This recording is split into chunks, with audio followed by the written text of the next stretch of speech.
2 തിമോത്തിയോസ് 1:16. ഒരാൾ അൺമ്യൂട്ട് ചെയ്തൊന്ന് വായിച്ചാട്ടെ. പലപ്പോഴും എന്നെ തണുപ്പിച്ചവരായ ഒനേസിഫോറോസിന്റെ കുടുംബത്തിന് കർത്താവ് കരുണ നൽകുമാറാകട്ടെ. മതി. ഞാൻ ഒരു ചെറിയ ചിന്ത നിങ്ങളുമായിട്ട് കൈമാറാനാണ് ദൈവം എനിക്ക് പലപ്പോഴായി തന്നിട്ടുള്ള ചില ആലോചനകളിൽ ഒന്നാണ്. ഈ തിമോത്തിയോസിന്റെ 2ാമത്തെ ലേഖനം എന്ന് പറയുന്നത് തന്നെ പൗലോസിന്റെ ലേഖനങ്ങളിൽ ഏറ്റവും അവസാനത്തത് അല്ലേ. നമ്മള് സാധാരണ ഈ സാഹിത്യത്തിലൊക്കെ ഒരു എഴുത്തുകാരന്റെ ഏറ്റവും അവസാനത്തെ എഴുത്തിനെ അല്ലെങ്കിൽ കൃതിയെ നമ്മൾ വിളിക്കുന്ന ഒരു പേരുണ്ട്, ദ സ്വാൻ സോങ്. മലയാളത്തിൽ അതിനെ ഹംസഗീതം എന്നാ പറയുന്നത്. ഹംസഗീതം. ഒരു പ്രമുഖനായ ഒരു എഴുത്തുകാരൻ ധാരാളം കൃതികൾ തന്റെ ജീവിതകാലത്ത് മുഴുവൻ എഴുതിയിരിക്കാം. പക്ഷേ തന്റെ ജീവിത സായാഹ്നത്തിൽ മരണത്തോടടുത്തു വരുമ്പോൾ അവസാനം എഴുതുന്ന ലേഖനം അല്ലെങ്കിൽ കൃതി അത് മിക്കവാറും ആത്മകഥാപരാംശമായിരിക്കും. എന്ന് പറഞ്ഞാൽ വ്യക്തിപരമായ ഒത്തിരി പരാമർശങ്ങൾ, ഒരുപക്ഷെ മരണത്തെക്കുറിച്ച് പോലും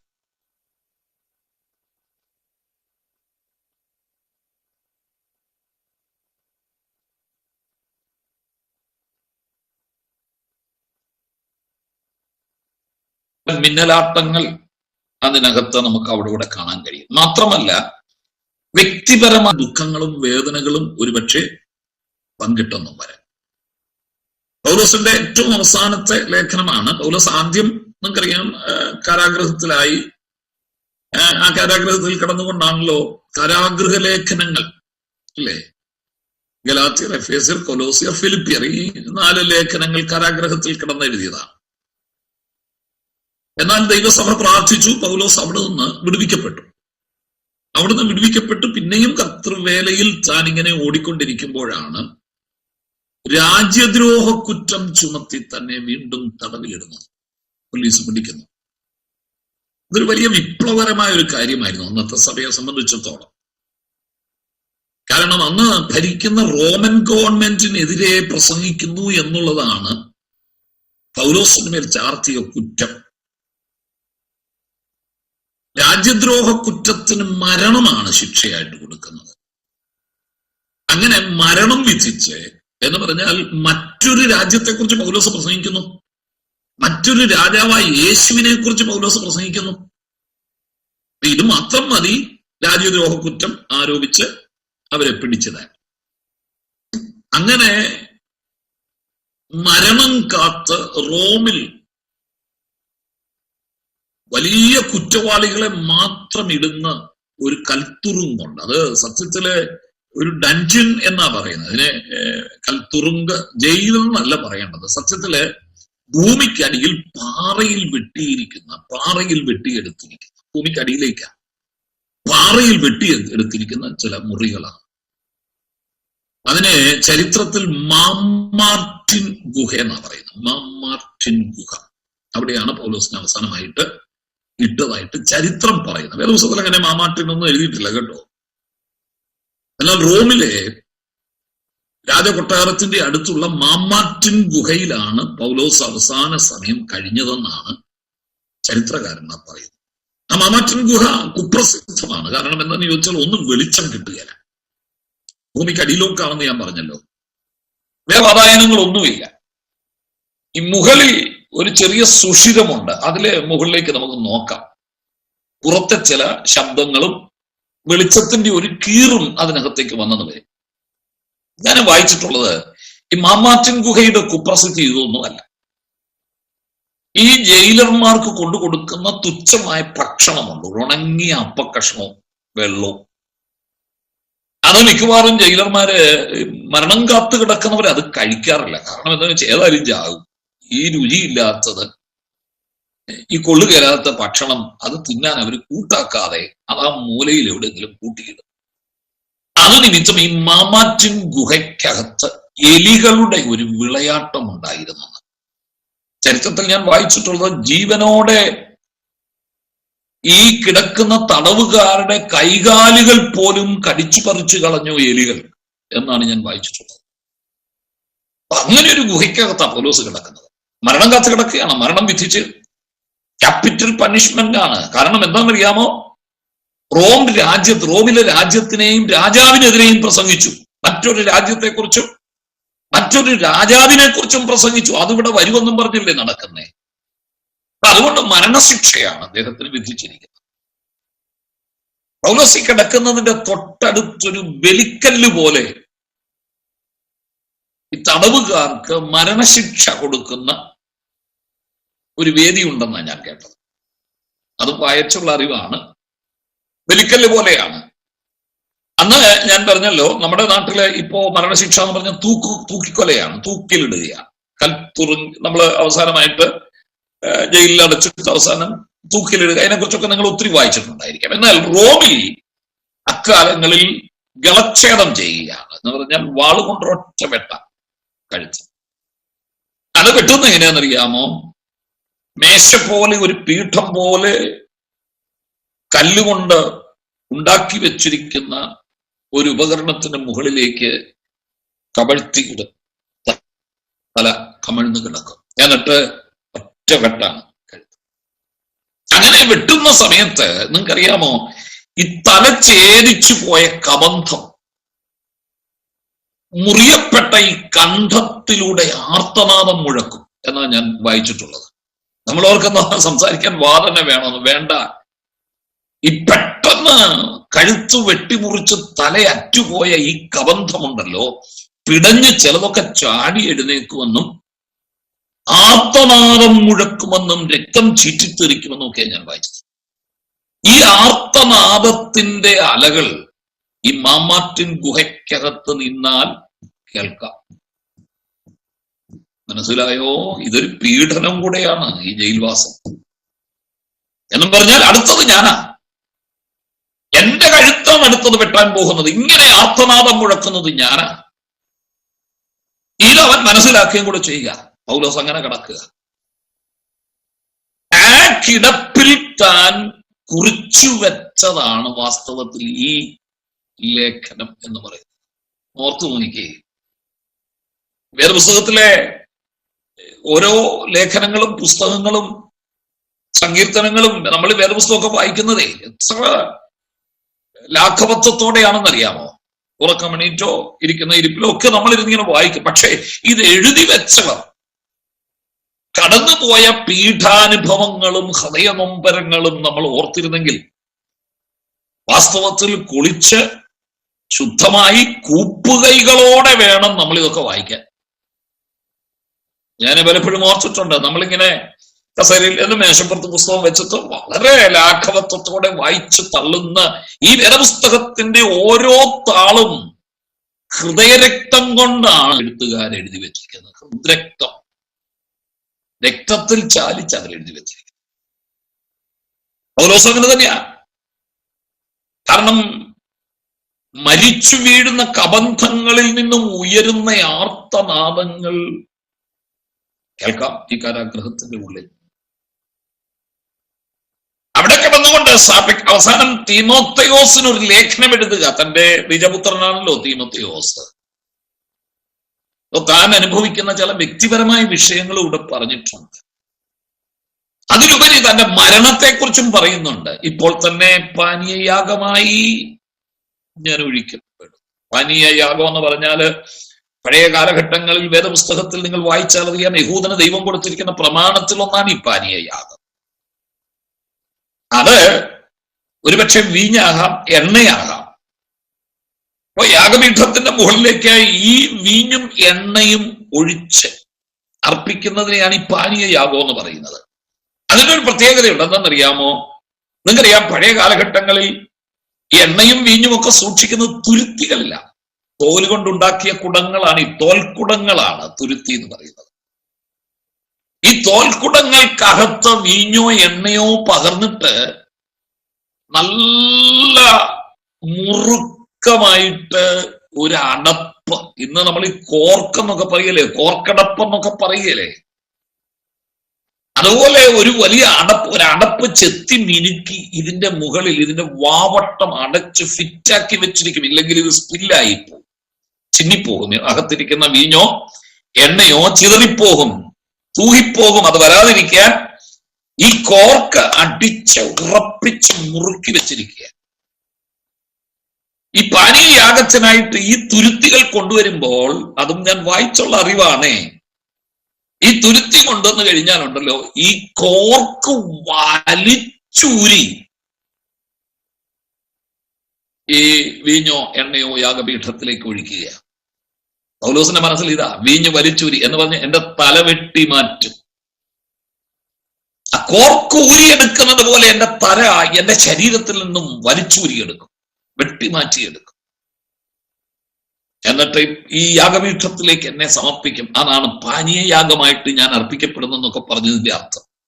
നമുക്കിത് കേട്ടാ ഇതൊന്നും മനസ്സിലാകുകയല്ല. പക്ഷേ ആ സന്ദർഭം അനുസരിച്ച് പൗലോസിന്റെ സാഹചര്യത്തിലേക്ക് ഇറങ്ങി നിന്ന് ചിന്തിച്ചാൽ പൗലോസ് പറഞ്ഞത് എന്റെ ഗളച്ഛേദം നടത്തുമെന്ന് തന്നെയാ. ഞാൻ പാനീയയാഗമായിട്ട് ഒഴിക്കപ്പെടുന്നെന്ന് പറഞ്ഞാൽ എന്റെ തലവെട്ടുമെന്ന് തന്നെയാ പൗലോസ് പറഞ്ഞത്. ഞാൻ നല്ല പൊറുപ്പൊരുതു, ഓട്ടം തികച്ചു, വിശ്വാസം കാത്തു, ഇനി നീതിയുടെ കിരീടം എനിക്കായി വെച്ചിരിക്കുന്നു.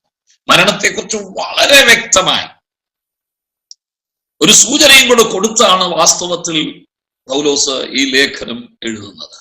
ഞാൻ നല്ല പൊറുപ്പൊരുതു, ഓട്ടം തികച്ചു. ഓട്ടം തീർത്തെന്നല്ല. നമ്മളൊക്കെ എങ്ങനെയും ഓടി തീർക്കുന്നവരാ. പൗലോസ് പറയുന്നത് ഞാൻ അങ്ങനെ ഓട്ടം തീർത്തെന്നല്ല, എനിക്ക് തന്നത് ഫലപ്രദമായിട്ട് ഞാൻ തികച്ചെന്നാ പറഞ്ഞത്. തികച്ചു. ഞാൻ ഓട്ടം ഓടി തീർക്കുകയല്ല, വല്ല വിധേനയൊക്കെ ഓടി തീർക്കുകയായിരുന്നില്ല. ദൈവം എന്നെ ഏൽപ്പിച്ചതൊക്കെ ചെയ്തു, ഞാനത് പൂർത്തീകരിച്ചു, ജയകരമായി പൂർത്തീകരിച്ചു. ഞാൻ പലയിടത്തും മരണവീടുകളിൽ അത് പറയാറുണ്ട്. ഞാൻ ചോദിച്ചിട്ടുണ്ട്, പറയാമോ, പ്രാഗൽഭ്യമുണ്ടോ? ഞാൻ ഓടിത്തീർത്താണ് ഈ കിടക്കുന്നതെന്ന് പറയാൻ.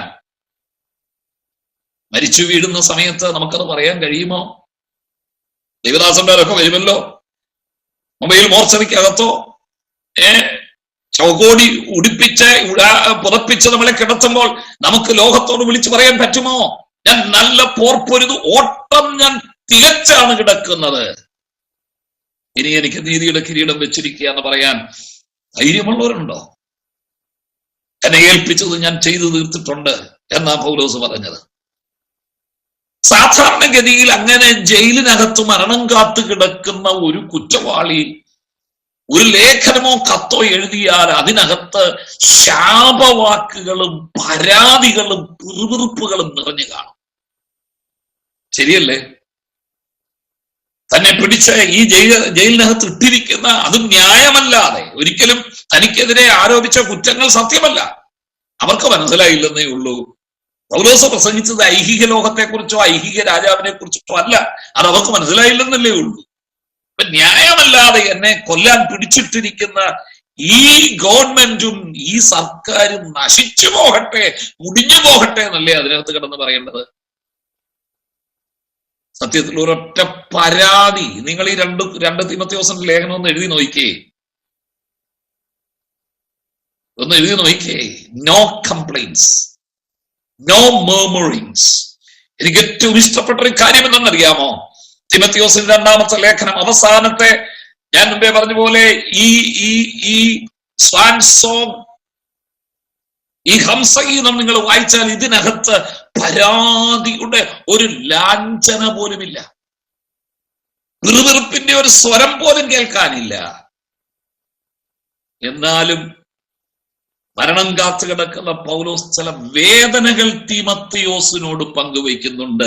അത് സ്വന്തം മകനോടല്ലാതെ, വിശ്വാസത്തിലെ നിജപുത്രനാണേ, സ്വന്തം പുത്രനോടല്ലാതെ ആരോടാ ഇത് പറയേണ്ടത്? ആ പറഞ്ഞ കൂട്ടത്തിൽ പരാതികൾ മാത്രമല്ല, താൻ ഓർക്കേണ്ട ചിലരെ കമന്റ് ചെയ്തു. ദൈവദാസന്മാരൊക്കെ അങ്ങനെ ആയിരിക്കണമെന്നാണ് ഞാനും എന്നെയും പിതാക്കന്മാരും പഠിപ്പിച്ചിരിക്കുന്നത്.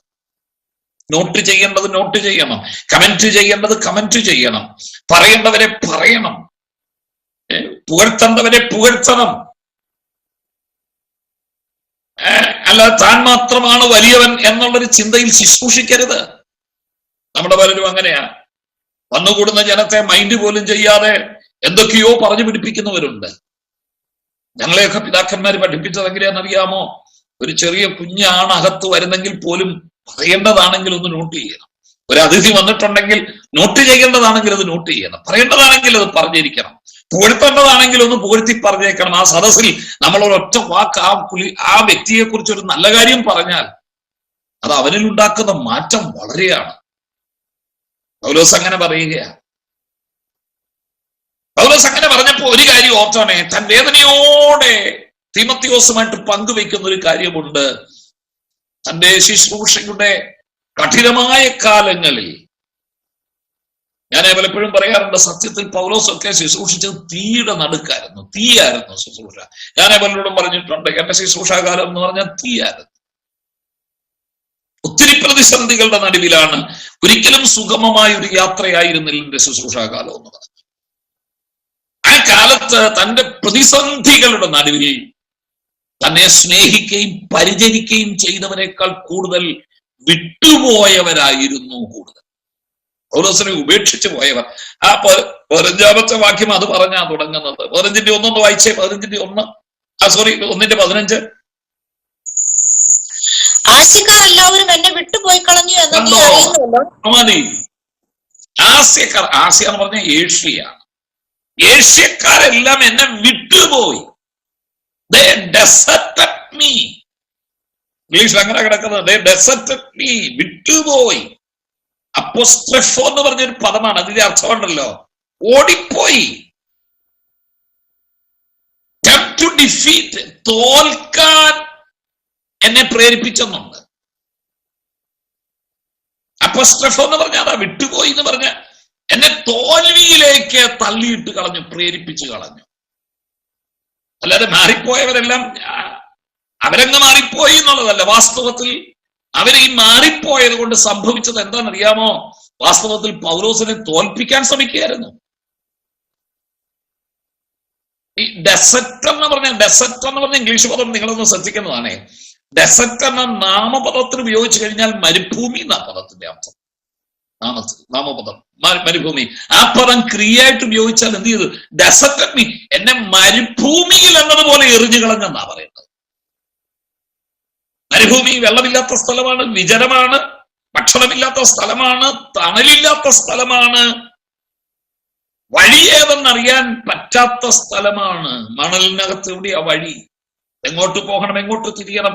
കേട്ടിട്ടുണ്ടോ?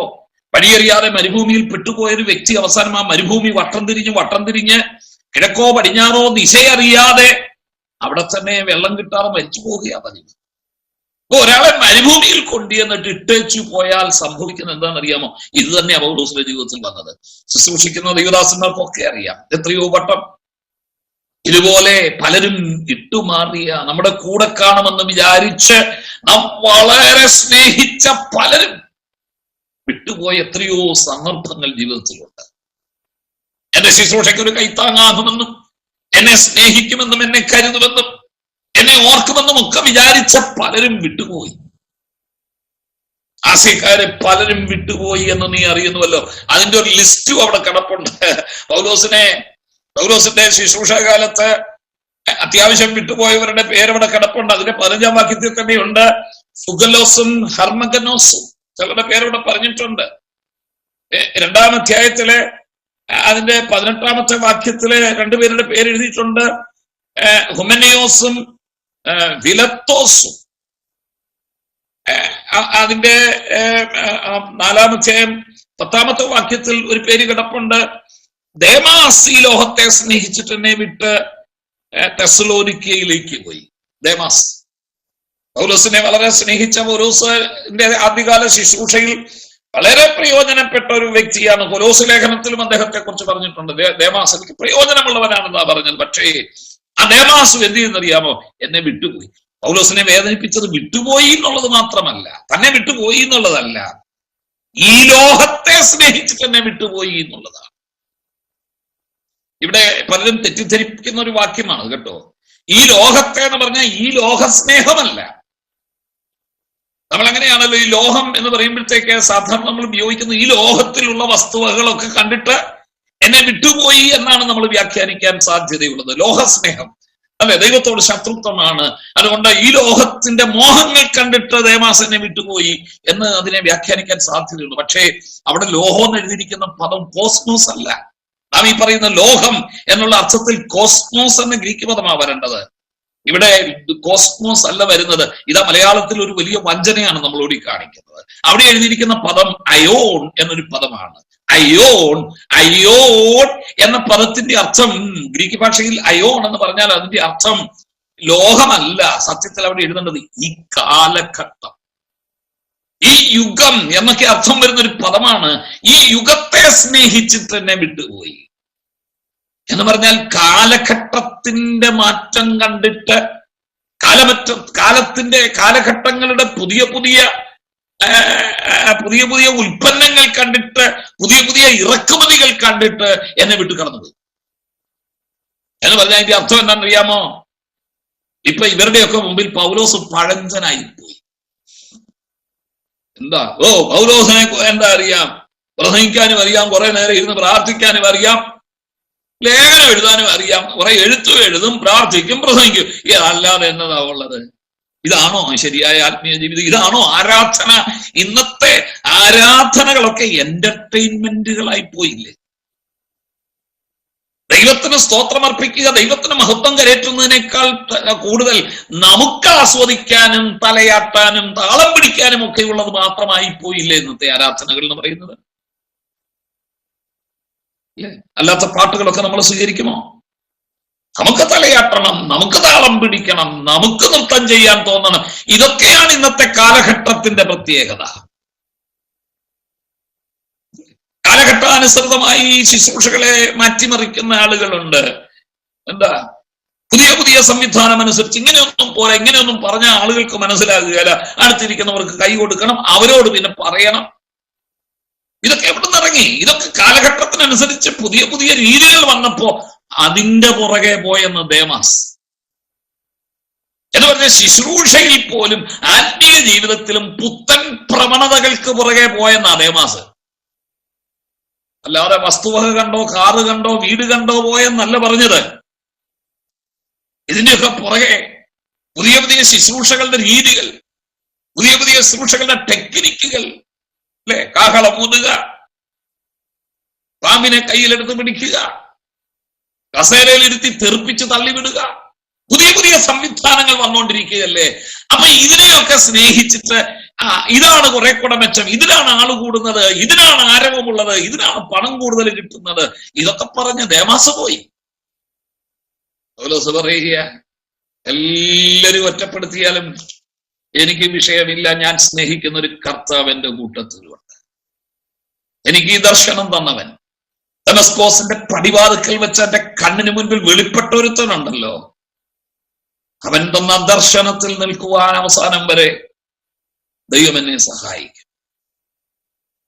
അങ്ങനെ എല്ലാവരും വിട്ടുപോയെങ്കിലും കൂടെ നിന്ന ഒരാളെ കുറിച്ചൊന്ന് കമന്റ് ചെയ്യുക. പൗലോസ്, അതാണ് നമ്മൾ 16-ാം വാക്യം വായിച്ചത്.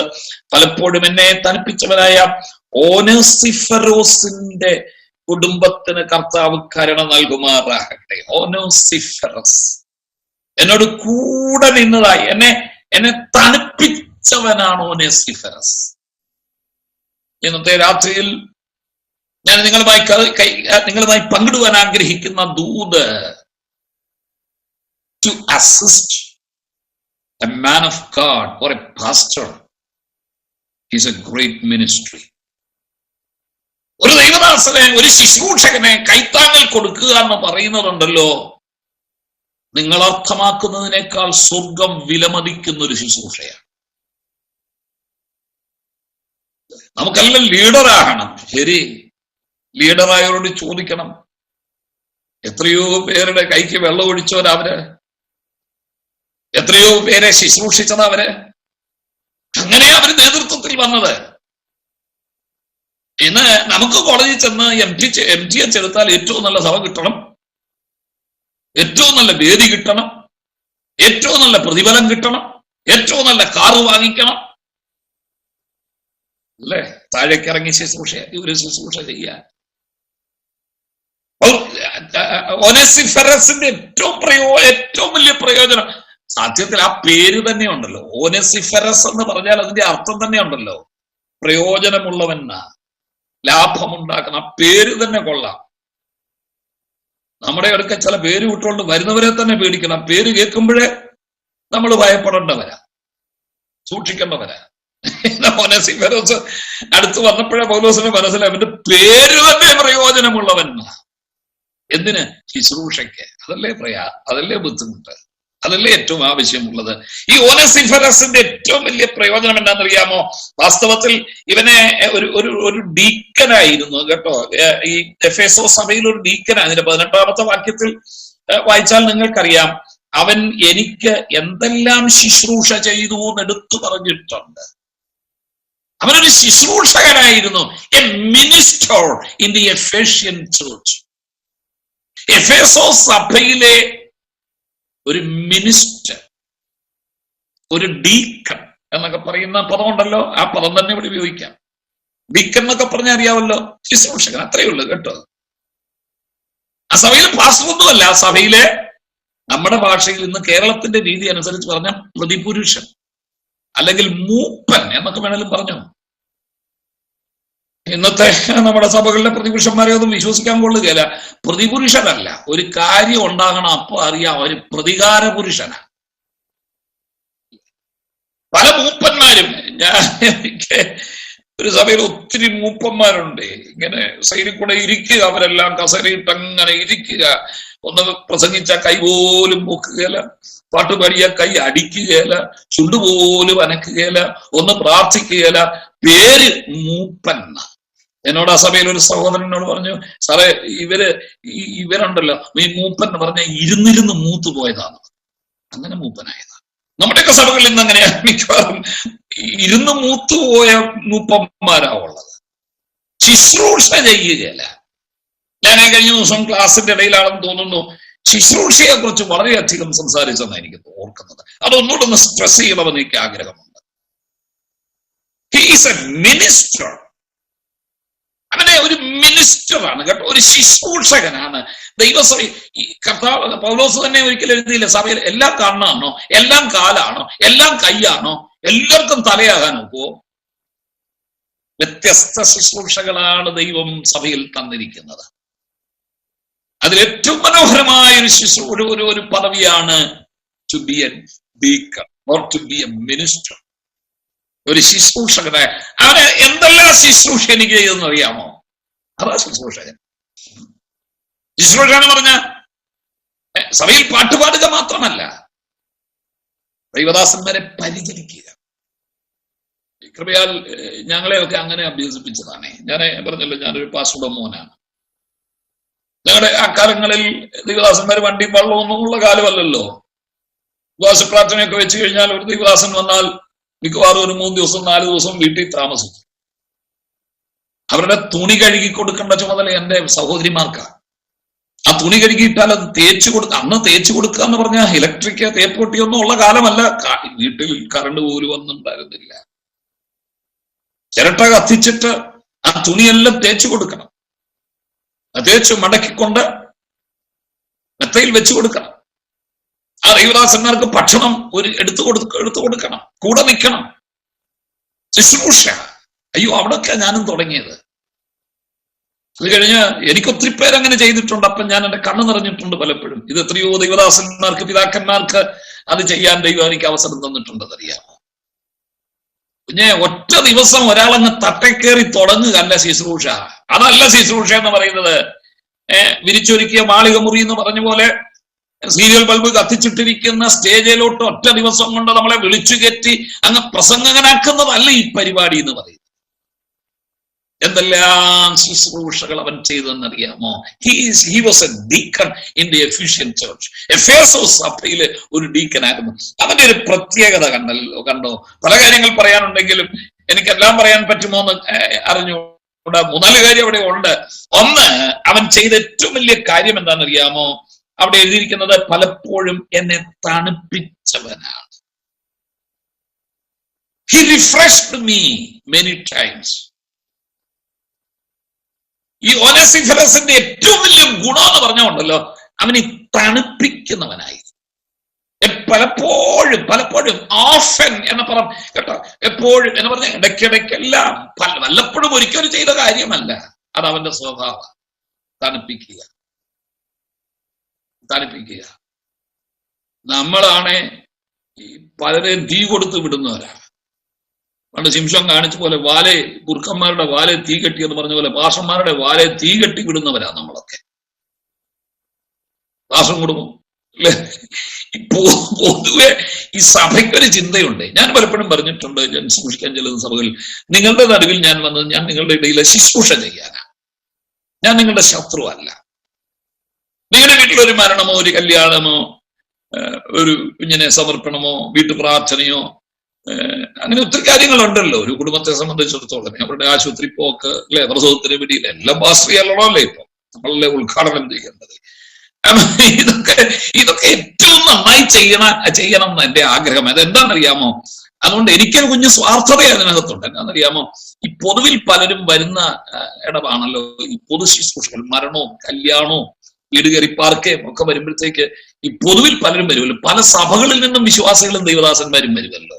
അപ്പൊ അവരുടെ മുൻപിൽ ഏറ്റവും നന്നായിട്ട് ശുശ്രൂഷ ചെയ്താലേ അടുത്ത സഭയിലോട്ട് എന്നെ വിളിക്കൂ. ശുശ്രൂഷ അറിയാൻ മേലെ ഞാന് ഉഴപ്പിത്തല്ല ഇത് ചെയ്യുന്നെങ്കിൽ, ആ പുള്ളി പണ്ട് ആ കയറിപ്പാർക്ക കാണിച്ചു കൂട്ടിയത് കണ്ടോ, ഉഴപ്പി ഒന്നും ശുശ്രൂഷ അറിയത്തില്ല, എനിക്ക് പിന്നെ സഭ കിട്ടുമോ? അപ്പൊ ഞാൻ ഈ സഭയെ കൊണ്ട് അവസാനിക്കാൻ വന്നതല്ല, ആജീവനാന്ത കാലം ഇവിടെ ഇരിക്കാൻ വന്നതല്ല, എനിക്ക് അടുത്ത സഭയിൽ പോകണം, ഇവിടുത്തെ കാലാവധി കഴിഞ്ഞാൽ അടുത്ത സഭയിൽ പോകണം. അതുകൊണ്ട് ഏറ്റവും നന്നായിട്ട് ശുശ്രൂഷ ചെയ്ത് തീർക്കണം, എന്നാലും എന്നെ എല്ലാവരും വിളിക്കും. അല്ലാതെ എന്നെ ഇത് എന്താണെന്നറിയാമോ? ഈ ദൈവദാസന്മാര് സഭയിൽ വന്നു കഴിഞ്ഞാൽ ഇവരെ ശത്രുക്കളായി ഈ പാസ്റ്റർ എന്റെ കുടുംബത്തെ കലക്കാൻ വന്നിരിക്കുകയാണെന്നുള്ളൊരു ചിന്തയാ. കല്യാണം വരുമ്പോഴും ആ പാസ്റ്ററെ കുത്തും, മരണം വന്നാലും പാസ്റ്റർക്കിട്ട് കുത്തും. പാസ്റ്റർ ചെയ്തതെല്ലാം തെറ്റാ, വന്നത് തെറ്റായി പോയി, പോയത് തെറ്റായി പോയി, പറഞ്ഞത് തെറ്റായി പോയി. പാസ്റ്ററെ ശത്രുവായിട്ട് പ്രഖ്യാപിച്ചോണ്ടാ പലരും ഇന്ന് കാണുന്നത്. എന്റെ പൊന്നു കുഞ്ഞുങ്ങളെ, ശുശ്രൂഷയല്ലേ ഇത്? അത് ഏറ്റവും നന്നായി കർത്താവിന്റെ നാമത്തിന് മഹത്വകരമായി തീരാൻ വേണ്ടിയിട്ടല്ലേ ഞങ്ങൾ ഈ ചെയ്യുന്നത്. തണുപ്പിക്കുക. ദൈവം ഏൽപ്പിച്ച ഏറ്റവും വലിയൊരു ശുശ്രൂഷ എന്താണെന്നറിയാമോ? നിങ്ങൾ ആത്മാക്കളെ നേടണം, മറ്റുള്ളവരോട് വചനം പറയണം, ഇതൊക്കെ ശരി. എന്നാൽ അതിനേക്കാൾ വലിയൊരു ശുശ്രൂഷ ഓനേസിഫറസിന് ദൈവം കൊടുത്തിട്ടുണ്ട്. ദൈവദാസന്മാരുടെ ഹൃദയത്തെ തണുപ്പിക്കുക. കുഞ്ഞേ, നീ എപ്പോഴെങ്കിലും ഒരു ദൈവ പൈതലിന്റെ എങ്കിലും മനസ്സിനെ തണുപ്പിക്കാൻ നിനക്ക് പറ്റിയിട്ടുണ്ടോ? അതോ തീ പൂട്ടുകായിരുന്നോ? നീ ഇച്ചിലൂടെ തീ ഇട്ട് കൊടുക്കുകയായിരുന്നോ? പലരുടെ വർത്തമാനം കേട്ടാൽ നമുക്ക് മനസ്സിലാകും ഇല്ലേ? ഫേസ്ബുക്കിലൂടെ, വാട്സാപ്പിലൂടെ, യൂട്യൂബിലൂടെ ഒക്കെ എന്നാൽ തീ കോരിയിടുന്ന ഒരു കാലഘട്ടമായിപ്പോ. ദൈവദാസന്മാർക്കെതിരെ തീ കോരിയിടുക, പ്രാർത്ഥിക്കുമ്പം തെറ്റിപ്പോകുന്ന പദങ്ങൾ പോലും ഇന്ന് യൂട്യൂബിൽ ഇട്ടിട്ട് അവരെ കഴിഞ്ഞ ദിവസം ഒരു ദൈവദാസൻ പെട്ടെന്ന് പ്രാർത്ഥിച്ചു, വിദേശത്തും കാണുന്നൊരു പൈതലിനെ കുറിച്ച് പ്രാർത്ഥിച്ചു. അദ്ദേഹം ആ മകനെന്നും പൈതലിനെയും കൂടെ ഒരുമിച്ച് പറഞ്ഞു. അത് നിങ്ങൾ കണ്ടു കാണും. അദ്ദേഹം പെട്ടെന്ന് പ്രാർത്ഥിച്ചപ്പോഴല്ലേ കർത്താവെ ഈ മൈതലിനെ നിങ്ങൾ പറഞ്ഞുപോയി, പൈതലിനും മകനും പറഞ്ഞതാണേ. അതെ, നിങ്ങൾ കണ്ടോ? കഴിഞ്ഞ ദിവസങ്ങളിൽ യൂട്യൂബിലും വാട്സാപ്പിലും ഫേസ്ബുക്കിലും ഒക്കെ ഇത് തന്നെ കളിയായിരുന്നു. അദ്ദേഹത്തെ വിമർശിച്ചു, കളിയാക്കിയും വാടാ പോടാ വിളിച്ചുകൊണ്ടും അദ്ദേഹത്തെ കളിയാക്കി. തീരുമാനിയിടാനാ നമ്മളൊക്കെ നോക്കുന്നത്. പക്ഷേ ഇദ്ദേഹത്തിന്റെ പ്രത്യേകത എന്താണെന്നറിയാമോ? He refreshed. ഈ പദം ഉണ്ടല്ല, ഈ പദം നിങ്ങൾക്ക് കാണാം. എന്താണെന്നറിയാമോ? ഹനുമാന്റെയും ലാസറിന്റെയും പ്രസിദ്ധമായ ആ സംഭവം ഉണ്ടല്ലോ, കർത്താവ് പറഞ്ഞേ, അതൊരു ഉപമയല്ല, കഥയുമല്ല, സംഭവമാണ്. ആ പ്രസിദ്ധമായ സംഭവത്തിൽ നിങ്ങൾക്കറിയാം, ലാസർ മരിച്ചു. അവനെ ദൈവത്തിന്റെ ദൂതന്മാർ വന്ന് സ്വർഗത്തിലേക്ക് കൊണ്ടുപോയി, അബ്രഹാം പിതാവിന്റെ മടിയിൽ. പഴയ നിയമ കാലഘട്ടമാണേ, മേലത്തെ പാതാളം അബ്രഹാമിന്റെ മടി എന്നൊക്കെ പറയുന്ന ആ പർദീസയിലേക്ക് അവനെ കൊണ്ടുപോയി. അവൻ അവിടെ ഇരിക്കുക. അപ്പോഴാണ് ധനവാനും മരിച്ചു. ആഡംബരത്തോടെ ജീവിച്ച ധനവാനും മരിച്ചു. പക്ഷേ അവൻ എവിടെ വന്നെന്നറിയാമോ? അവൻ കീഴത്തെ പാതാളം അഥവാ നരകത്തിലേക്ക് ചെന്ന് വീണത്. അവൻ അവിടെ ഇരുന്ന് നോക്കുമ്പോൾ മുകളിൽ ലാസർ ഇരിക്കുന്നത് കണ്ടു. അവൻ അബ്രഹാം പിതാവിനോട് ചോദിക്കുന്ന ഒരു ചോദ്യമുണ്ട്. പിതാവേ, നീ ലാസറിന്റെ കൈവിരൽ മുക്കി എന്റെ നാവിനെ ഒന്ന് തണുപ്പിക്കണം. ആ പദമായി ഇവിടെ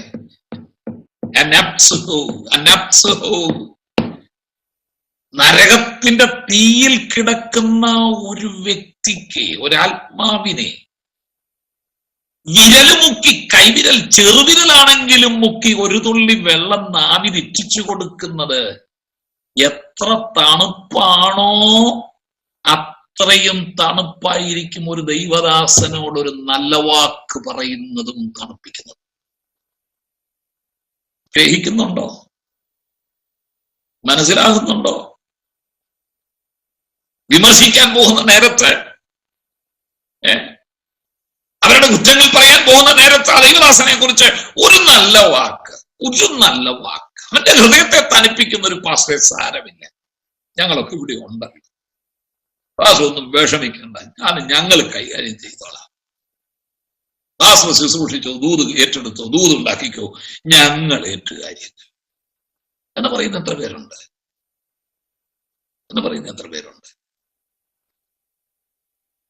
ഇന്ന് രാത്രി ഞാനൊരു ചോദ്യം ചോദിക്കാനാ വന്നത്. ദൈവജനത്തിന്റെ ഹൃദയത്തെ തണുപ്പിക്കാൻ കഴിയുന്ന എത്ര പേരുണ്ട്? പഴയ നിയമത്തിൽ നിങ്ങൾ വായിക്കുമ്പോൾ 23-ാം സങ്കീർത്തനത്തിൽ അവൻ എന്റെ പ്രാണനെ തണുപ്പിക്കുന്നു എന്നൊരു വാക്യമില്ലേ? ഏതാണ്ട് അതും ഇവിടെ ചേർത്ത് വായിക്കേണ്ടതാണ്. ദൈവം ഒരു മനുഷ്യന്റെ ഹൃദയത്തെ, ഒരു ഭക്തന്റെ ഹൃദയത്തെ തണുപ്പിക്കുന്നത് പോലെയാണ് നാം പറയുന്ന ഒരു നല്ല വാക്ക്. സദൃശവാക്യത്തിൽ നിങ്ങൾ വായിക്കുന്നുണ്ടല്ലോ, തക്ക സമയത്ത് നാം പറയുന്ന ഒരു വാക്ക് വെള്ളിത്താലത്തിൽ സ്വർണ്ണനാരങ്ങ പോലാണെന്ന്. കൃത്യസമയത്തൊരു വാക്ക്, ഒരു വാക്ക് കൊണ്ട് നമ്മളൊരു സഹായം എത്ര പേർക്ക് പറയാൻ പറ്റും? നിങ്ങൾ KP കേശവമേനോനെ കേട്ടിട്ടുണ്ടോ? KP കേശവമേനോനെ അറിയാമോ? മാതൃഭൂമിയുടെ മുൻ ചീഫ് എഡിറ്ററും അറിയപ്പെടുന്ന സ്വാതന്ത്ര്യ സമര സേനാനിയും കേരളത്തിലെ മഹത്തുക്കളിൽ ഒരാളുമായ ഈ KP കേശവമേനോൻ നിരവധി ഗ്രന്ഥങ്ങൾ അദ്ദേഹത്തിൻ്റെതായി പുറത്തു വന്നിട്ടുണ്ട്. അതില് ഏറ്റവും പ്രധാനപ്പെട്ട ഒരു പുസ്തകമുണ്ട്, നമ്മൾ വായിക്കേണ്ടതാ. എത്ര പേരുടെ ഉണ്ട്? ശ്രീയേശു വിജയം എന്ന് പറഞ്ഞൊരു പുസ്തകമുണ്ട്. യേശുക്രിസ്തുവിന്റെ ജീവചരിത്രമാണ്. യേശുക്രിസ്തുവിനെ കുറിച്ച് എഴുതിയിരിക്കുന്നതാണ്. അക്കാലങ്ങളിൽ പ്രത്യേകിച്ചും ഈ കമ്പ്യൂട്ടറും കാര്യങ്ങളും ഒന്നും ഇല്ലാതിരുന്ന കാലഘട്ടത്തിൽ യേശുക്രിസ്തുവിനെ കുറിച്ച് ഇത്ര ഡീപ്പായിട്ട് പഠിച്ചെഴുതിയ ആ കാലഘട്ടത്തിൽ ഒരു എഴുത്തുകാരൻ വേറെ ഇല്ല. മലയാളത്തിൽ യേശുവിനെ പരിചയപ്പെടുത്തിയത് വാസ്തവത്തിൽ KP കേശവമേനോനാണ്. പുസ്തകത്തിലുണ്ട്, നിങ്ങളത് വായിക്കണം കേട്ടോ, നല്ല പുസ്തകമാണ്. എന്നാൽ ഇന്നത്തെ കാലഘട്ടത്തിൽ നിങ്ങൾ കമ്പ്യൂട്ടർ ഉപയോഗിക്കുന്നവർക്ക് അതൊന്നും ഒരു കാര്യമായിട്ട് തോന്നില്ലതായിരിക്കാം. പക്ഷെ ആ കാലഘട്ടത്തിൽ, അതിന്റെ കാലഘട്ടം ഓർക്കണം കേട്ടോ. പുസ്തകങ്ങളല്ലാതെ അറിവ് പകരാൻ മറ്റൊന്നും ഇല്ലാതിരുന്ന കാലഘട്ടത്തിൽ നിരവധി പുസ്തകങ്ങൾ റെഫർ ചെയ്ത് അദ്ദേഹം എഴുതിയതാണ്. അദ്ദേഹത്തിന്റെ ഒരു പ്രസിദ്ധ പുസ്തകമുണ്ട്, അതും കിട്ടുമെങ്കിൽ വായിക്കുക. ജീവിത വിജയം എന്ന പുസ്തകത്തിന്റെ പേര്, ജീവിത വിജയം. അതിനകത്തൊരു അധ്യായമുണ്ട്, പല ലേഖനങ്ങൾ ഒരു ഒത്തുചേർത്തതാണ്. പ്രസാദാത്മകമായ പല ലേഖനങ്ങൾ അതിനകത്തുണ്ട്. അതിനകത്തൊരു ലേഖനമാണ് ഒരു വാക്ക്, ഒരു നോക്ക്, ഒരു താങ്ങ്. നിങ്ങളത് മറക്കരുത്. എന്റെ ജീവിതത്തിൽ ഒരിക്കലും ഞാൻ മറക്കില്ല. ഞാൻ ചെറുപ്പത്തിൽ എപ്പോഴോ വായിച്ചത്, ഹൈസ്കൂളിലും കണ്ട് പഠിക്കുമ്പോൾ വായിച്ചതാണ്. പക്ഷെ എന്നെ എപ്പോഴും ഓർപ്പിച്ചുണർത്തുന്ന ഒരു കാര്യമാണ് ഒരു വാക്ക്, ഒരു നോക്ക്, ഒരു താങ്ങ്. ഒരു വാക്ക് പറയേണ്ട സമയത്ത് ഒരു വാക്കൊന്ന് പറഞ്ഞാൽ മതി.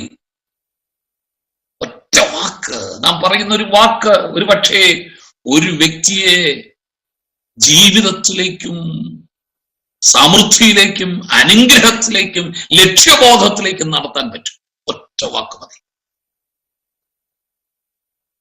ഇല്ലേ? ഇത് നമ്മൾ നശിപ്പിച്ച് കളയുന്ന വാക്ക്. അവൻ മേലെ തലപൊക്കരുത്. അത് ദൈവദാസനാണെങ്കിലും കൊള്ളാം, കൂട്ടുസഹോദരനാണെങ്കിലും കൊള്ളാം, സഹവിശ്വാസിയാണെങ്കിലും കൊള്ളാം, കൂട്ടുകാരനാണെങ്കിലും കൊള്ളാം. ചെയ്ത കാര്യത്തെക്കുറിച്ചുള്ള ഒറ്റ വിമർശനം, അവൻ മേലി പിന്നെ തലപൊക്കുക. ഞാൻ വായിച്ചിട്ടുണ്ടേ, ഒരിക്കൽ അമേരിക്കയിൽ നടന്ന ഒരു സംഭവമാണ്. കഴിഞ്ഞ നൂറ്റാണ്ടിൽ, ഇത്രത്തോളം സൗകര്യമൊക്കെ ഉണ്ടാകുന്നതിന് മുൻപ് കഴിഞ്ഞ നൂറ്റാണ്ടിൽ സംഭവിച്ച സംഭവമാണ്. ഒരു തെരുക്കോണിൽ ഒരു കറുത്ത പെൺകുട്ടി, കറുത്ത വർഗക്കാരിയായ ഒരു പെൺകുട്ടി ഒരു ബാർബർ ഷോപ്പ് നടത്തിക്കൊണ്ടിരുന്നു. ഒരു ബാർബർ ഷോപ്പിൽ ജോലി ചെയ്യുക. അവളുടെ അപ്പനും അമ്മയും രോഗിയാണ്, ഇളയ കുഞ്ഞുങ്ങൾ പലരുമുണ്ട്. അതുകൊണ്ട് നല്ല പ്രായത്തിൽ, ചെറുപ്രായത്തിൽ തന്നെ ഈ ബാർബർ ജോലിക്കായിട്ട് അവൾ നിർബന്ധിക്കപ്പെട്ടു. അവൾക്കറിയാവുന്ന ഒരു തൊഴിലാണ്, നന്നായിട്ട് മുടി വെട്ടാൻ അറിയാം, ഷേവ് ചെയ്യാൻ അറിയാം. അതുകൊണ്ട് ഒരു തെരുക്കോണിൽ പൊടിപിടിച്ച അമേരിക്കയുടെ ഒരു പഴയ തെരുക്കോണിൽ ഒന്നിൽ പൊടിപിടിച്ചൊരു മുറിയിൽ അവൾ ഇങ്ങനെ അവരുടെ ജോലി ചെയ്തുകൊണ്ട് വരുന്നവരുടെ മുറി കിട്ടുന്ന തുച്ഛമായ പൈസ കൊണ്ട് വേണം വാടക കൊടുക്കാൻ. സ്വന്തം വീടില്ല, സ്വന്തം വസ്തുവില്ല, അപ്പനും അമ്മയ്ക്കും മരുന്ന് വാങ്ങിക്കണം, ഭക്ഷണത്തിന് വക തേടണം, അനിയത്തിമാരെ പഠിപ്പിക്കണം. ആമ്പിള്ളേരാരുമില്ല, ഇവിടെ ഇളയുന്ന 2-3 പെൺകുഞ്ഞുങ്ങളാ, അതുങ്ങളെല്ലാം ഇവള് വേണം പഠിപ്പിക്കാൻ, വീടിന്റെ വാടക കൊടുക്കണം, അരി വാങ്ങിക്കണം, ഇതെല്ലാം വേണം കേട്ടോ. ഈ കൊച്ചു പെൺകുട്ടി 10, 18, 17 മാത്രം തികഞ്ഞ ഈ പെൺകുട്ടി മുടി വെട്ടിക്കിട്ടുന്നത് തുച്ഛമായ വരുമാനം കൊണ്ട് ആ കുടുംബം നടന്നു പോകുന്നത്. അവളിങ്ങനെ മുടി വെട്ടിക്കൊണ്ടിരുന്നു, മുടി വെട്ടി ഇങ്ങനെ ഇരിക്കുക. പലരും വന്നു, മുടി വെട്ടി പോകുന്നു, പൈസ കൊടുക്കുന്നു, അവളത് സന്തോഷത്തോടെ വാങ്ങി വെക്കുന്നു, രാത്രിയിൽ അത് എണ്ണി നോക്കുന്നു, തികയുമോ എന്ന് അവൾ ഒന്നുകൂടെ ഭയപ്പെടുന്നു. അങ്ങനെ അരിഷ്ടിച്ച ജീവിതം പോകെ ഒരു ദിവസം ഒരു വൃദ്ധൻ, ഒരു വെള്ളക്കാരൻ മുടി വെട്ടാനായിട്ട് അവളുടെ ബാർബർ ഷോപ്പിൽ വന്നു. അദ്ദേഹം വന്നിരുന്നു, തുണിയെടുത്ത് കുടഞ്ഞ്, നിങ്ങൾക്കറിയാമല്ലോ ബാർബർ ഷോപ്പിൽ ചെയ്യുന്നത്, മുടി വെട്ടാൻ വരുമ്പോഴത്തേക്ക് ഒരു ജാക്കറ്റ് പോലെ ഒരു തുണിയെടുത്ത് കുടഞ്ഞ് അയാളെ പുതപ്പിച്ചു. മുടി നനച്ചു, കത്രിക എടുത്തു, ചീപ്പെടുത്തു. അവളിങ്ങനെ മുടി വെട്ടാൻ തുടങ്ങി. ഇങ്ങനെ മുടി വെട്ടിക്കൊണ്ടിരുന്നപ്പോൾ ആ വൃദ്ധനായ മനുഷ്യൻ അവളോടൊരു ചോദ്യം, മോളെ നീ ഡാൻസ് പഠിച്ചിട്ടുണ്ടോ? നീ ഡാൻസ് പഠിച്ചിട്ടില്ല. അവൾ അത്ഭുതപ്പെട്ടു, അവളുടെ കണ്ണുകൾ തിളങ്ങിപ്പോയി. അവൾ ചോദിച്ചു, എന്താണ് അങ്ങനെ ചോദിച്ചതെന്ന്? ഞാൻ പഠിച്ചിട്ടില്ലെങ്കിൽ പഠിക്കണം. നിന്റെ അംഗചലനങ്ങൾക്കുണ്ടല്ലോ ഒരു താളബോധമുണ്ട്. നീ ചെയ്യുന്നതൊക്കെ ഒരു ഡാൻസുകാരിക്കുട്ടി ചെയ്യുന്ന പോലെ ചെയ്യുന്നേ. അവള് പുതപ്പെടുക്കുന്നു, അത് കുടയുന്നു, അയാളെ പുതപ്പിക്കുന്നു, കത്രി എടുക്കുന്നു, ചീപ്പെടുക്കുന്നു, ആ മുടി ഇങ്ങനെ വെട്ടുന്നു. ഇതൊക്കെ ഉണ്ടല്ലോ ഒരു നൃത്തരൂപം പോലെ അദ്ദേഹത്തിന് തോന്നി. ആ വൃദ്ധനായ മനുഷ്യൻ പറഞ്ഞു, മോളെ നീ ഡാൻസ് പഠിച്ചിട്ടില്ലെങ്കിൽ പഠിക്കണം. നിന്റെ അംഗചലനങ്ങൾക്കൊരു നൃത്തലാസ്യമുണ്ട്, ഒരു നൃത്തഭാവമുണ്ട്, നീ ഡാൻസ് പഠിക്കണം എന്ന് പറഞ്ഞു. ഒരു സ്വപ്നലോകത്ത് എന്നതുപോലെ ആയിപ്പോയി. കാരണം ഡാൻസിനോട് വളരെ ഇഷ്ടമുള്ള പെൺകുട്ടിയാ, പക്ഷെ പഠിക്കാൻ കഴിഞ്ഞിട്ടില്ല, ഇതിനുള്ള പൈസ ഇല്ലല്ലോ, അവൾ അതിന് കഴിഞ്ഞിട്ടില്ല. അത് അവളുടെ കണ്ണ് തുറപ്പിക്കുന്ന പോലെ ആയിപ്പോയി. ഈ മനുഷ്യന്റെ മുടിയൊക്കെ വെട്ടി ആ മനുഷ്യൻ കാശ് കൊടുത്തു ഇറങ്ങിപ്പോയി. പക്ഷെ അവൾ പൂണ്ട ചിന്തയിലായിപ്പോയി. എന്തോ അവൾക്ക് തന്നെ ഓർത്തു, ആണോ എന്റെ അംഗചലനങ്ങൾക്ക്, എന്റെ കരചലനങ്ങൾക്ക് നൃത്തത്തിന്റെ ലാസ്യഭംഗിയുണ്ടോ? അവളെന്ത് ചെയ്യുന്നറിയാമോ? ആ ദിവസങ്ങളിൽ ഒന്നിൽ തന്നെ ആ തെരുവിൽ രാത്രിയിൽ നടത്തുന്ന ഒരു ഡാൻസ് ക്ലാസ്സിൽ അവൾ ചെന്ന് ചേർന്നു. തനിക്ക് കിട്ടുന്ന തുച്ഛമായ പണം അതിനുവേണ്ടി കൂടെ മാറ്റി വെച്ചിട്ട് അവൾ നൃത്തം പഠിച്ചു. ചില വർഷങ്ങൾ അവിടെ വേണ്ടി വന്നുവെങ്കിലും ആ നൃത്ത പഠനം അവളെ വളരെ സഹായിച്ചു. മെല്ലെ മെല്ലെ മെല്ലെ കൊച്ചു കൊച്ചു നൃത്തങ്ങൾക്ക് പുറത്തേക്ക് അവൾ കടന്നു പോകാൻ തുടങ്ങി. അല്പം കൂടെ പണം കിട്ടാൻ തുടങ്ങി. പ്രോഗ്രാമുകൾ വർദ്ധിച്ചു. നിങ്ങൾക്കറിയാമോ, ചില വർഷങ്ങൾക്കകം അമേരിക്കയിലെ ഏറ്റവും വലിയ നൃത്തക്കാരിയായിട്ട് അവൾ മാറി. ഒരു നിമിഷത്തിന് 1 മിനിറ്റിനൊക്കെ പണം പറഞ്ഞു വാങ്ങിക്കത്തക്ക നിലയിൽ അമേരിക്കയിൽ ഏറ്റവും കൂടുതൽ തിരക്കുള്ള ഒരു നൃത്തക്കാരിയായി ആ പെൺകുട്ടി മാറി. അവളുടെ പേര് ഞാൻ മറന്നുപോയി. അമേരിക്ക മുഴുവൻ അറിയപ്പെടുന്ന, പ്രോഗ്രാമിന് വേണ്ടി ആളുകൾ കാത്തു നിൽക്കുന്ന, ക്യൂ നിൽക്കുന്ന ഒരു നൃത്തക്കാരിയായി പോയി. എങ്ങനെ? അന്ന് ബാർബർ ഷോപ്പിൽ വന്ന ആ മനുഷ്യൻ പറഞ്ഞ ഒരൊറ്റ വാക്കുണ്ടല്ലോ, ആ ഒരൊറ്റ വാക്കാണ് അമേരിക്ക മുഴുവൻ അറിയപ്പെടുന്ന ഒരു നൃത്തക്കാരിയാക്കി അവളെ വളർത്തിയത്. അവൾ എഴുതിയിട്ടുണ്ട്, എന്താണെന്നറിയാമോ? എന്റെ ഈ യാത്രയുടെ ഇടയിൽ ആ വൃദ്ധനായ മനുഷ്യനെ ഞാൻ പലയിടത്തും അന്വേഷിച്ചു. അന്ന് ആ മനുഷ്യൻ അങ്ങനെ പറഞ്ഞപ്പോൾ ഒരു സ്വപ്നലോകത്ത് എന്നതുപോലെ അവൾ നിന്നുപോയി, സ്വപ്നത്തിൽ എന്നതുപോലെ ആയിപ്പോയി ബാക്കി കാര്യങ്ങൾ. അത് കാരണം അദ്ദേഹത്തിന്റെ പേര് പോലും ചോദിച്ചില്ല, എവിടെയാ താമസിക്കുന്നതെന്ന് ചോദിച്ചില്ല, ഒന്നും പറഞ്ഞു. മുടിവെട്ടി ഇവളൊരു സ്വപ്നലോകത്ത് എന്ന പോലെ ഇങ്ങനെ അതിനകത്ത് മുഴുകി നിന്നു. അദ്ദേഹം അങ്ങ് ഇറങ്ങിപ്പോയി. അവൾ പറഞ്ഞ എന്താണെന്നറിയാമോ? എന്റെ ജീവിതകാലത്തുടനീളം ഞാൻ ഈ പ്രോഗ്രാമുകൾക്ക് പോകുമ്പോൾ വഴിത്തലയ്ക്കലും ആൾക്കൂട്ടത്തിലും ഒക്കെ ഞാൻ ആ മനുഷ്യനെ തിരയുമായിരുന്നു. മറ്റൊന്നും വേണ്ട, ആ മനുഷ്യന്റെ കാലിലൊന്ന് തൊട്ട് ഒന്ന് തൊഴാൻ. എന്റെ ജീവിതത്തിന് ലക്ഷ്യം തന്നത് ആ മനുഷ്യന്റെ ഒരൊറ്റ വാക്കാണ്. എന്നെ നോക്കാനോ സഹായിക്കാനോ ആരുമില്ലാതിരുന്ന കാലഘട്ടത്തിൽ, ചില്ലിക്കാശ് കൂടെ പെറുക്കി വെച്ച് കുടുംബം നടത്താൻ ബുദ്ധിമുട്ടിയിരുന്ന കാലഘട്ടങ്ങളിൽ എന്നെ ഈ ഒരു കാര്യത്തിലേക്ക് പ്രേരിപ്പിച്ചത് ആ ഒരൊറ്റ വാക്ക്. ഒരു വാക്ക്, കുഞ്ഞേ നിനക്ക് ഛേദമില്ല, ഒരൊറ്റ വാക്ക്, ഒരു നല്ല വാക്ക്, ഒരു പ്രോത്സാഹനത്തിന്റെ വാക്ക് നീ മറ്റുള്ളവർക്കൊന്ന് പറഞ്ഞുകൂടെ. ഒരുപക്ഷെ അത് അവരുടെ ദാരിദ്ര്യത്തെ തുടച്ചു നീക്കും, അവരെ ലക്ഷ്യബോധത്തിലെത്തിക്കും, അല്ല അതിലപ്പുറം ഒരുപക്ഷെ നിത്യതയിൽ എത്തിച്ചെന്നും വരും. മനുഷ്യനെ കൊന്നുകളയുന്നത്, ശിരച്ഛേദം നടത്തുന്നത്, തകർത്ത് കളയുന്ന വാക്കുകൾ സംസാരിക്കരുത്. ഒരു നല്ല വാക്ക് പറ. ചിലരുടെ വായിൽ അത് വരികയില്ല കേട്ടോ. മനുഷ്യനെ നിരുത്സാഹപ്പെടുത്തുന്നതും നിരാശപ്പെടുത്തുന്നതും വിമർശിക്കുന്നതുമായ വാക്കുകൾ. നമ്മൾ എന്നെ ചെയ്താലും അതിനകത്തുള്ള ഒരു കുറ്റം കണ്ടുപിടിക്കും, ഇല്ലേ? ഒരാൾ എന്ത് സ്വപ്നങ്ങൾ വാരിക്കൂട്ടി ചെറുപ്പം മുതൽ കൊണ്ടു നടന്ന് കിട്ടാവുന്ന ലോണൊക്കെ എടുത്ത് എത്രയോ ദിവസങ്ങളുടെ ദിവാസ്വപ്നങ്ങൾ കണ്ടായിരിക്കും ഒരു വീട് പണിയുന്നല്ലേ. എനിക്കിതുവരെ സ്വന്തം ഒരു വീടില്ല കേട്ടോ. ഞാനിപ്പോഴും കെട്ടിടത്തിൽ കിടക്കുന്ന ഒരാളാണ്. നമ്മുടെയെല്ലാം മനസ്സിൽ സ്വന്തമായിട്ടൊരു വീട്, ഒരു മനുഷ്യന്റെ ജീവിതത്തിൽ ഏറ്റവും വലിയ ആഗ്രഹമല്ലേ ഒരു നല്ല വീട് വാങ്ങി ഉണ്ടാക്കുക എന്നുള്ളത്. അപ്പം ഒത്തിരി പ്രാർത്ഥിച്ചോ, കരഞ്ഞോ, കിട്ടിയത് കൂട്ടി വെച്ചോ, ലോൺ എടുത്തോ, സ്വപ്നങ്ങൾ നെയ്തു കൂട്ടിയോ ഒരു വീട് അവൻ തള്ളിക്കൂട്ടി വാർത്തെടുത്ത് അതിന്റെ ഉദ്ഘാടനം വയ്ക്കുമ്പോ നമ്മളെയൊക്കെ വിളിക്കുന്നു. നമ്മളെയൊക്കെ വിളിക്കുന്നത് എന്തിനാ വിളിക്കുന്നേ? സത്യത്തിൽ ഇതൊന്ന് കാണിക്കാൻ വേണ്ടി കൂടെയല്ലേ? ഇല്ലെങ്കിൽ ദൈവം നമുക്കൊരു നന്മ തന്നപ്പോ അതിന്റെ ഓഹരിക്കാരായി നമ്മുടെ കൂടെ ഒരു ദിവസമാണെങ്കിൽ ഒരു ദിവസം ഒരു നേരത്തെ ഭക്ഷണം കഴിച്ച് സന്തോഷിക്കാനല്ലേ നമ്മളെ കൂടെ വിളിച്ചേ? ആ വീടെല്ലാം കണ്ട് ഇതൊന്ന് കയറി നോക്കിയിട്ട്, ഇതെന്നെ ഇങ്ങനെ മണത് വെച്ചിരിക്കുന്നത്, ഈ ജനൽ ഇവിടെ അല്ലായിരുന്നു വരേണ്ടത്, അങ്ങോട്ട് അങ്ങനെ ഒരു കഥ അവിടെ വേണ്ടായിരുന്നു കേട്ടോ, ഇതെന്നെ ഇങ്ങനെ ഇരിക്കുന്നേ, ഇത് പണിയുന്ന സമയത്ത് എന്നോടൊന്ന് ചോദിക്കായിരുന്നേ ഞാൻ പറഞ്ഞുതരും. എന്റെ പൊന്നെ, അവന്റെ സന്തോഷം കിട്ട്, അവന്റെ സ്വപ്നങ്ങളും ചാമ്പലായി, അവൻ അതിൽ കിടക്കോളം ചാകുവോളം അവനൊരു സ്വസ്ഥതയും കിട്ടില്ല. ദൈവം അറിയാൻ ഒരു ഗുണം കിട്ടി, നീ അവന്റെ ജീവിതം തകർത്തു.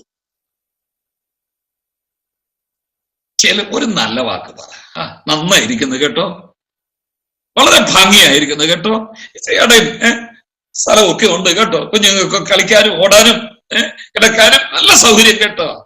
ദൈവം അനുഗ്രഹിക്കട്ടെ, ദൈവം അനുഗ്രഹിക്കട്ടെ, നിങ്ങളുടെ ജീവിതം സന്തോഷകരമാകട്ടെ. ഒരു നല്ല വാക്ക് പറഞ്ഞേച്ചു പോന്നേ.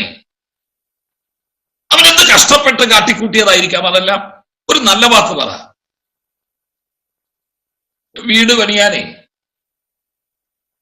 നമ്മൾ മണലിറക്കി മുറ്റത്ത് കൂട്ടിയിട്ടിരിക്കുക. എന്ത് കാശ് മുടക്കെന്നറിയാം? ആരോടെല്ലാം ചോദിച്ച് എവിടുന്ന ഏറ്റവും നല്ല മണല്, വാർക്കാനും തേക്കാനും പറ്റിയ മണല് കിട്ടുന്നത് എവിടെയാ? ആളുകളോട് ചോദിച്ചു, പലരെ കണ്ടു, കോൺട്രാക്ടർമാരെ കണ്ടു, ലോറിക്കാരനെ കണ്ടു. അവസാനം മണൽ കൊണ്ട് വീടിന്റെ മുറ്റത്തിറക്കി. ആരോടെല്ലാം ചോദിച്ചിട്ട് ഇത് ചെയ്തെന്നറിയാമോ? ഇറക്കിയിട്ടപ്പോഴത്തേക്ക് ഒരുത്തൻ കയറി വന്നു, വീട് പണിയാണോ മണലിറക്കി? അതെ, മണലിറക്കി. എത്രയാ കൊടുത്ത്? ഞാൻ ഇത്ര. അയ്യോ, ഇത്ര കൊടുത്തോ? എന്നെ പണി എന്നോടൊന്ന് ചോദിക്കാൻ മേലായിരുന്നോ? ഇതിനേക്കാൾ കുറച്ച് നല്ല മണൽ ഞാൻ തന്നേനല്ലോ. എടാ, നീ എവിടായിരുന്നു? ഇവൻ എത്ര മാസം അന്വേഷിച്ച് നടന്നിട്ടാണെന്നറിയാം ഒരു ലോഡ് മണൽ ഇവിടെ ഇറക്കിയിട്ടത്.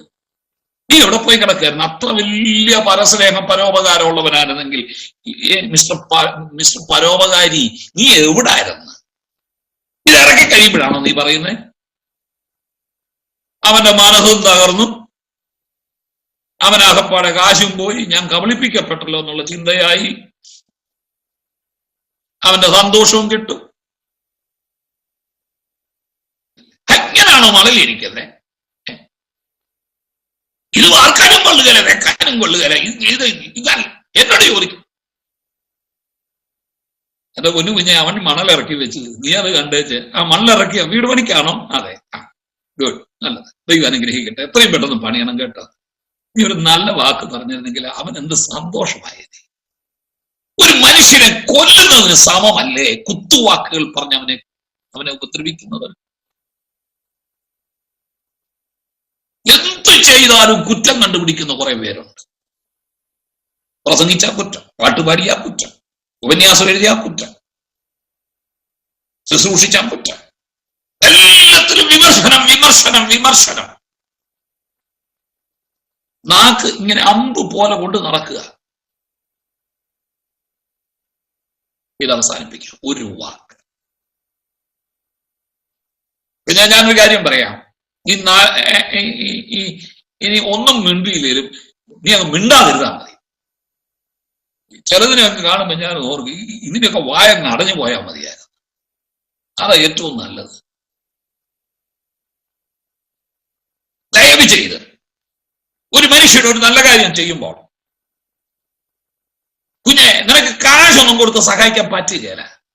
പക്ഷെ പ്രോത്സാഹനത്തിന്റെ, സന്തോഷത്തിന്റെ, ആശ്വാസത്തിന്റെ ഒരു വാക്ക് പറ, ദൈവം നിന്നെ മാനിക്കും. പൗലോസ് പറയുക, ആ ദിവസത്തിൽ, എന്നാൽ പ്രതിഫലം വിഭാഗിക്കുന്ന ആ ദിവസത്തിൽ നീ കരുണ കണ്ടെത്തും. അതാ ശുശ്രൂഷ. ഒരു വാക്ക്, നല്ലൊരു വാക്ക്, ഒരു വാക്ക്, ഒരു നോക്ക്. ചില സമയത്തുണ്ടല്ലോ ചിലരെ ഒരു നോട്ടം കൊണ്ട് പോലും നമുക്ക് ഉണർത്താൻ കഴിയും, ഇല്ലേ? ഒരു എന്ന് പറഞ്ഞാൽ നോട്ടം എന്ന് പറഞ്ഞാൽ നമ്മളിങ്ങനെ നോക്കി എന്നുള്ളതല്ല, പരിഗണന, ഒരു പരിഗണന.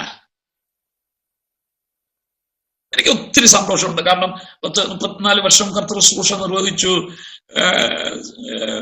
ദൈവവചനം പഠിപ്പിച്ചു, ഓടി നടന്നു. എന്റെ ഏറ്റവും വലിയ സന്തോഷം എന്താണെന്നറിയാമോ? ദൈവം നിരവധി ശിഷ്യന്മാരെ തന്നു. എന്റെ സഭയിൽ വന്ന നിരവധി ആളുകൾ, ചെറുപ്പക്കാർ, എന്ന് കർത്തൃ ശുശ്രൂഷയിലാണ്.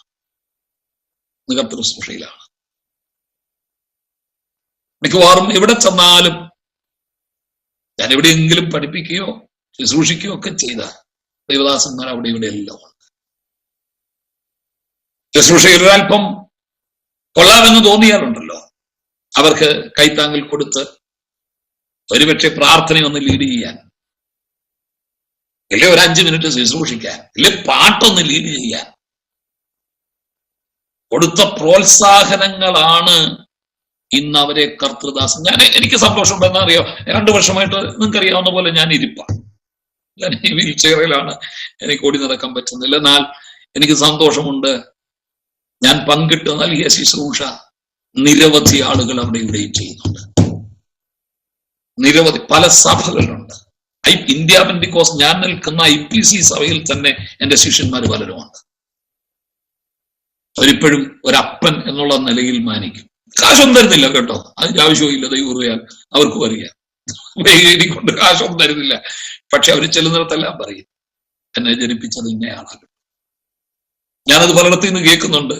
പാസ്റ്ററെ, ഞങ്ങളുടെ സഭയിൽ ഒരു പാസ്റ്റർ വന്നു, പാസ്റ്ററുടെ ശിഷ്യനല്ലേ? എന്താ? അവിടെ വന്നപ്പം പറഞ്ഞു, എന്റെ അപ്പൻ എന്നെ ജനിപ്പിച്ചത് ജോയ്സ് സാറാണ്. അതിൽ പറയും എന്താ സന്തോഷം വേണ്ടത്? ഒരു പരിഗണന, ഒന്ന് പരിഗണിച്ചു, ഒരു നോട്ടം കൊണ്ട് നമുക്കത് പറ്റുവന്നേ. ഒരു പരിഗണന കൊടുക്കുന്ന ആളുകൾക്ക് ആരും കൊള്ളുകയില്ല. ചിലക്ക് അങ്ങനെയുണ്ട്, ആരും കൊള്ളിക്കാൻ മേല, ആരും കൊള്ളുകയില്ല, അല്ലേ? ഒരു പരിഗണന. അതോടെ പറഞ്ഞാൽ നിർത്താം, ഒരു താങ്ങ്. ചില സന്ദർഭങ്ങളിൽ ചില ചുമടുകൾ ചുമക്കാൻ വയ്യാതെ, ചില കെട്ടുകൾ പൊക്കുവാൻ കഴിയാതെ ചിലർ വഴിത്തലക്കൽ ക്ഷീണിച്ചു നിൽക്കുന്ന കണ്ടിട്ടുണ്ടോ? ഒരു കൈ കൊണ്ടൊന്ന് താങ്ങിക്കൂടെ? ചില ഭാരങ്ങൾ ചിലർ വഹിക്കാൻ ബുദ്ധിമുട്ടി നിൽക്കുമ്പോൾ അവന്റെ വീട്ടിൽ ചെന്ന് ഒരു വാക്കുകൊണ്ട് ഒരു താങ്ങുകൊണ്ട്, ഒരുപക്ഷെ ആരുടെയും ബുദ്ധിമുട്ടുകളൊന്നും പൂർണ്ണമായി തീർക്കാൻ നമുക്ക് പറ്റിയെന്ന് വരികയില്ല. പക്ഷെ ഒരു ചെറിയ താങ്ങ് നിങ്ങൾ ഓർക്കണം കേട്ടോ. ഒരു നോക്ക്, ഒരു വാക്ക്, ഒരു താങ്ങ്. ഓനസിഫെരസിനോട് ദൈവം കരുണ കാണിക്കട്ടെ. അവൻ എന്റെ ഹൃദയത്തെ തണുപ്പിച്ചു. ഇന്ന് രാത്രി ഞാനൊന്ന് ചോദിക്കട്ടെ, നമ്മൾ തീയിടുന്നവരാണോ തണുപ്പിക്കുന്നവരാണോ? ഒരു ഉണർവ് പ്രസംഗമൊന്നുമല്ല ഇത്. പക്ഷെ നമ്മളെ ഒന്ന് പരിശോധിക്കാൻ, ഒന്ന് ശോധന ചെയ്യാൻ. കുഞ്ഞെ, എത്ര ദൈവദാസന്മാർക്ക്, എത്ര സഹവിശ്വാസികൾക്ക് നീ ഒരു ആശ്വാസമായിട്ടുണ്ട്, നീ തണുപ്പ് നൽകിയിട്ടുണ്ടോ? ഉണ്ടോ? ഉണ്ടെങ്കിൽ ആ ദിവസം ദൈവം നിന്നോട് കരുണ കാണിക്കുക തന്നെ ചെയ്യും. അങ്ങനെ ചിലരെ ഈ ദിവസങ്ങൾ ദൈവം എഴുന്നേൽപ്പിക്കട്ടെ എന്നുള്ള പ്രാർത്ഥന.